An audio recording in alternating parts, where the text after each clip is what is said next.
3 नवंबर को जो चुनाव है बहुत महत्वपूर्ण चुनाव है, कई मायनों में महत्वपूर्ण है। हमारे प्रेस के साथियों से बातचीत होती रहती है, लोगों से बातचीत होती रहती है। ये चुनाव हम लोगों ने मांगा था, चुनाव थोपा गया है, थोप दिया गया हम पे। हजारों करोड़ रुपए लग जाते हैं एक चुनाव में पैसा आपका और मेरा लगता है। सरकार कहीं से पैसा नहीं लाती, सरकार टैक्स के पैसे से, हमारे पैसे से सारे चुनाव लड़े जाते हैं। ये चुनाव केवल और केवल पुत्र मोह की वजह से चुनाव हम सब लोगों को झेलना पड़ रहा है। एक माता पिता ने सपना देखा अपने बेटे को सांसद बनाने का।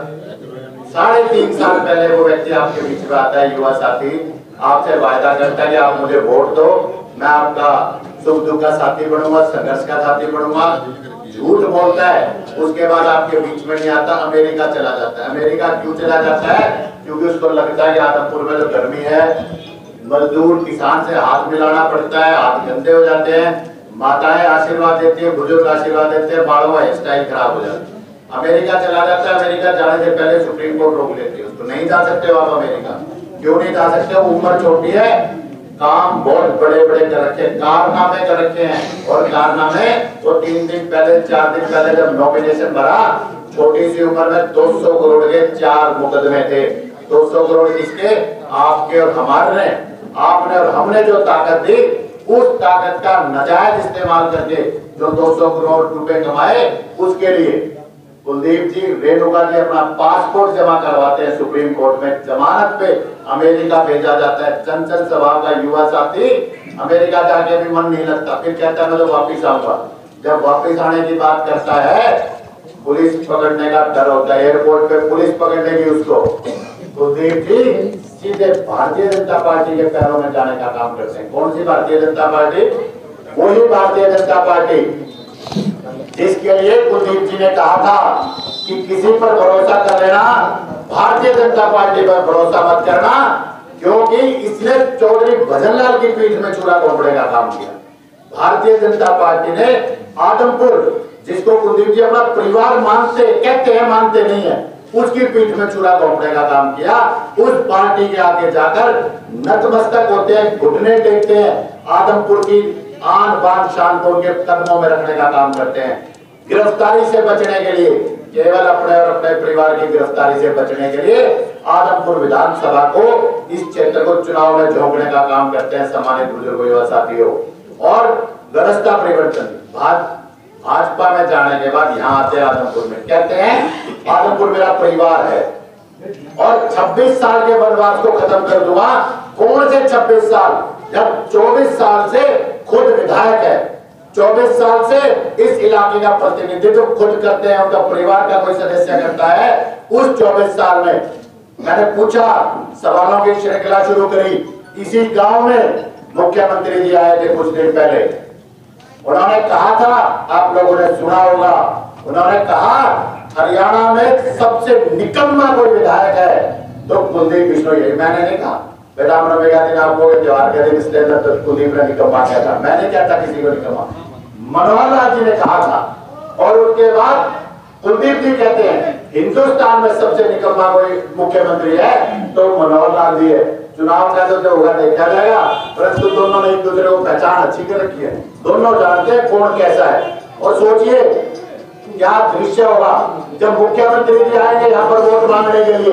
अगर आए तो जब मुख्यमंत्री जी वोट मांगने के लिए आएंगे, एक तरफ कुलदीप बिश्नोई जी खड़े होंगे मंच पर, एक तरफ मुख्यमंत्री खड़े होंगे मंच पर। मुख्यमंत्री जी कहेंगे आप हमें वोट दो, क्यों? क्योंकि हमने 8 साल में आपके बहुत काम कर दिए।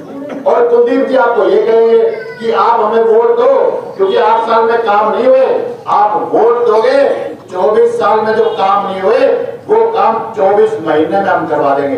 कैसा दृश्य होगा? एक काम की वोट मांगेगा, एक कहेगा काम नहीं हुआ, इस चीज की वोट दो। सम्मानित बुजुर्गों या साथियों, समझने का काम है। आदमपुर विधानसभा क्षेत्र के मतदाताओं की तरफ से मैंने सवाल पूछा था कुलदीप जी से, कुलदीप जी मेंबर पार्लियामेंट रहे, ब्यौरा दे दो, 5 साल में एमपी होते हुए कितना पैसा आपके पास आया, कितना पैसा आदमपुर क्षेत्र में खर्चा, कितना पैसा बाकी बचे हुए आप विधानसभा क्षेत्रों में खर्चा, और कितना पैसा वापस सरकारी खजाने में, जो कि सीसवाड़ में जो कि मोहब्बतपुर में, जो कि दुर्जनपुर में, जो कि खारा बरवाड़ा में, स्कूलों में, अस्पतालों पे, सड़कों पे, खाड़ों पे, लाइट पे लगना चाहिए था, वो पैसा वापस सरकार के पास जमा हो गया।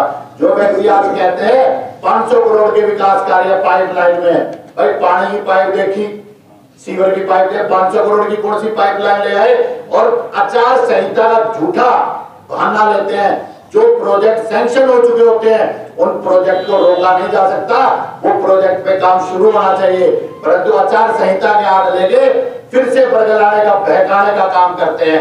हर बारी मुख्यमंत्री के नाम पे वोट मांगी गई इस इलाके से, कभी चुनाव विधायक का नहीं लड़ा, विधायक की ताकतों को काम करने का काम नहीं किया। हर बार जब भी चुनाव लड़ा मुख्यमंत्री की बात करके लड़ा। इस बारी विधायक का चुनाव लड़ने के लिए आए हैं। पहली बार ऐसा हो रहा है जब यथार्थ से रूबरू होने का मौका कुलदीप जी को मिल रहा है, और इसी की ये परिचायक है ये चीज कि आने वाला समय जो है आम आदमी पार्टी को लेकर बदलाव का है। दूसरे प्रत्याशी हमारे कांग्रेस के प्रत्याशी, अरे मांगते क्या हो जयप्रकाश जी? क्या है आपका आदमपुर में? कोई दुकान है, कोई मकान है, कोई खेत है, कोई खलियान है क्या जयप्रकाश जी का? 2009 में आए थे, झूठ बोल के गए यहाँ से। 2009 में वायदे किए थे आपका संघर्ष का साथी रहूंगा, आपका सुख दुख का साथी रहूंगा। 13 साल आदमपुर को संभालने का काम नहीं किया। पिछले दिनों एक वीडियो वायरल करते हैं, उस वीडियो में कहने का काम करते हैं जब तक जीऊंगा कलायत में रहूंगा। अब आदमपुर में आके कहने का काम करते हैं, और कौन से आदमपुर में? जिस आदमपुर वासियों के लिए वो कहते थे गाड़ी और बागड़ी, बोले इनके लिए मना तो लक्ष्य खा लिए, आप लक्ष्य खाने का काम करो। आज उसी बागड़ी जाके नतमस्तक है, आज उसी बागड़ी जाके हाथ जोड़कर वोटों की झोली मांगने, वोटों के लिए झोली फैलाने का काम कर रहे। अरे जयप्रकाश जी, इतने वरिष्ठ नेता रहे हो आप, कम से कम बोलना तो सीखिए, किस तरीके से लोगों की भावनाओं से खेलने का काम करते हैं। इसका परिचायक बालसमंद में 2 दिन पहले देने का काम किया लोगों ने। बालसमंद में कांग्रेस के कार्यक्रम में, दीपेंद्र हुड्डा के कार्यक्रम में, वहां के लोगों ने सम्मिलित ना होने का फैसला लिया, वापिस जाना पड़ा। और आज इसी मजबूरी के चलते जब उनको लगा कि उनका चुनाव बैठता जा रहा है, आज समय भूपेंद्र सिंह हुड्डा को आदमपुर मंडी में बैठना पड़ा। रामनवमी के लिए धर्म में बांटा, जातियों में बांटा, और अब जातियों को भी अलग अलग बागड़ी, देशवाड़ी, बांगर, पता नहीं क्या क्या इन लोगों ने बांटने का काम किया। आज लोकतंत्र के आगे नतमस्तक हुए हैं, ये मैं मानता हूँ स्वस्थ लोकतंत्र का परिचय है। दूसरी ओर हिम्मत नहीं है भारतीय जनता पार्टी के प्रत्याशी में। अपनी भारतीय जनता पार्टी 8 साल से सत्ता में है, अपने 8 साल के सत्ता के काम के नाम में वोट मांगे। दूसरी तरफ आम आदमी पार्टी दिल्ली में प्रदेश में हो रहे कामों को लेकर, पंजाब में हो रहे बदलाव को लेकर वोट मांगने का काम करती है। आज एक पत्रकार साथी ने पूछा कि ऐसी क्या बात है कि कांग्रेस के लोग कहते हैं 300 यूनिट बिजली हम खरीदेंगे, स्कूलों को हम खुलवाने का काम करेंगे। मैं पूछता हूँ, हमारे मुद्दे लेकर काम करने का काम करते हो? 300 यूनिट बिजली हमने दिल्ली में दे दी, 300 यूनिट बिजली पंजाब में दे दी। मैं कहता हूं कांग्रेस से साथ लगते राजस्थान में कांग्रेस की सरकार है, 300 यूनिट बिजली की घोषणा करवाए, वहां पर दें, फिर आकर मांगे। और आदमपुर विधानसभा के जागरूक मतदाता समझ चुके इन लोगों का खेल। अगर 300 यूनिट बिजली हमारे मुद्दे लेंगे तो कार्बन कॉपी की क्या जरूरत है? ओरिजिनल कॉपी सुशील गुप्ता जी यहाँ बैठे हैं, तो इनको वोट क्यों नहीं देंगे? अरविंद केजरीवाल जी को वोट क्यों नहीं देंगे? सम्मानित बुजुर्ग युवा साथियों, बहुत ज्यादा लंबा चौड़ा राजनीतिक भाषण देने का समय नहीं है। आज समय है अपने और पराये में भेद करने का। आज समय है विलायती, कलायती और हिमायती में से चुनने का। आज समय है आदमपुर और अमेरिका में से चुनने का। आज समय है अपने और पराये को चुनने का। आज समय है बिकाऊ को और टिकाऊ को चुनने का। बिकाऊ इसलिए कि कांग्रेस का जीतती नहीं, जीत जाती है लोग बिगड़ने का काम करती है, भारतीय जनता पार्टी की गोदी में बैठने का काम करती है। कुलदीप जी ने पार्टी बदलने से पहले आपसे सलाह करी, परंतु जब राज्यसभा में वोट देनी थी, जब किससे पूछ के वोट डालने का काम किया, आप लोगों ने कांग्रेस के रूप में चुनने का काम किया था। कांग्रेस का प्रत्याशी यहाँ से विधायक बनाया था, किस मुंह से उन्होंने भारतीय जनता पार्टी के सांसद को जिताने का काम किया?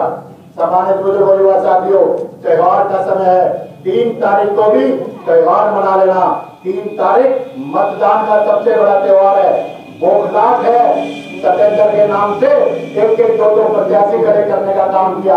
ये बौखलाहट दिखाती है सत्ता पक्ष की कि वो चुनाव हार रहे हैं। सतेंद्र के नाम से जो व्यक्ति लाओगे, झाड़ू का चुनाव निशान कहां से लाओगे? झाड़ू का चुनाव निशान केवल और केवल यहाँ जो बैठे मंच पर बैठे लोग हैं उनके पास है। और ये झाड़ू सफाई करने का काम करेगी, भ्रष्टाचारियों को साफ करने का काम करेगी, परिवारवाद को तोड़ने का काम करेगी। जो गढ़ बनाए बैठे हैं, जो दादा लाई बनाए बैठे हैं, उनको समाप्त करने का काम ये झाड़ू करेगी।